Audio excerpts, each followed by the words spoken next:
السلام عليكم. هذه بعض الصور لشقة جاهزة، نموذج عن سكنات المنتظرة تسليمها لمكتتب عدد 3.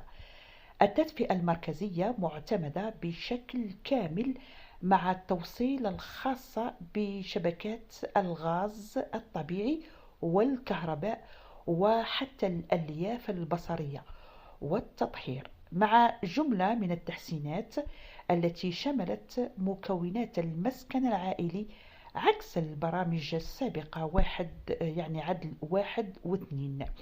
ويتم هذا طبقا لتوجيهات رئيس الجمهورية عبد المجيد تبون وتنفيذ الميداني لها من خلال وكالة عدل، وأن الوعود تتجه للتجسد مع مستوى سرعات والحرص على النوعية والرقابة التقنية لمكتب الدراسات العمومي الولائي، وهذا لتسليم الدفعة الأولى في مشروع عدل 3 في نهاية السنة الجارية بإذن الله.